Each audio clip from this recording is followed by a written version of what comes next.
বছর যখন পূর্ণ হয়ে গেছে, এবার সেই মানুষটা গাউসে পাকের সামনে, আব্দুল কাদের জিলানীর সামনে হাজির হয়ে গেছে।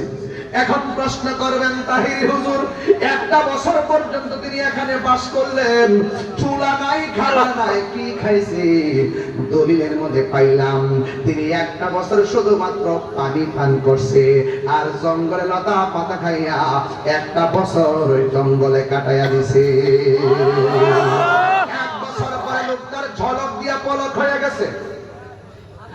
আবার লোকটা এক বছর পরে আসছেন, আবার চলে গেছে, কিন্তু এই কথা বলে যাই নাই আব্দুল কাদের এখান থেকে চলে যাও।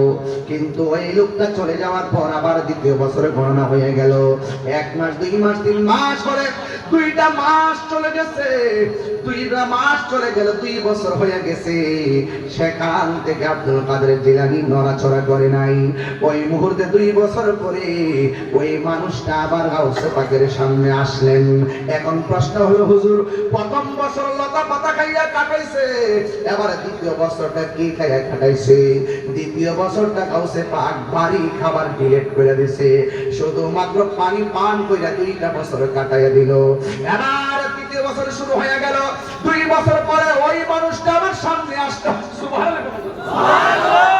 দ্বিতীয় বছর পরে কিছু না বইলা এখান থেকে চলে গেছে।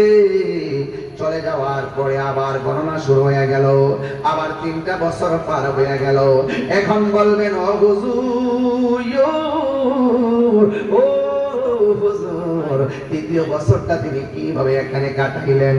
দলিলের মধ্যে পেয়ে গেলাম, তৃতীয় বছর তিনি রাতের বেলা ঘুমটাকে হারাম করে দিলেন, আর পানি পান করে কাটায় দিলেন। এখন প্রশ্ন করেন, হুজুর এই পানি পান করে কি বাঁচতে পারে? আরে বাবা, যার অন্তরে প্রেম জেগে উঠে গেছে, সে দুনিয়ার খাবারের চিন্তা করে না। গাউসে পাক আব্দুল কাদের জিলানী ঘুম ডিলেট করে দিলেন। এর মানে হলো, আল্লাহর ওলি যদি হতে চান 3টা জিনিস আপনাকে খেয়াল রাখতে হবে। 1 নম্বর খাবার কম খাইতে হবে, 2 নম্বর ঘুম কম ঘুমাইতে হবে, 3 নম্বর কম কথা বলতে হবে। এই 3টা গুণ যার মধ্যে থাকবে, এই মানুষটা আর বান্দা থাকে না, এই মানুষটা আল্লাহর বন্ধু হয়ে যায়। এবার 3 বছর পার হয়ে গেল, তৃতীয় বছর পরে গাউসুল আজম আব্দুল কাদের জিলানীর সামনে ওই মানুষটা হাজির হয়ে গেল।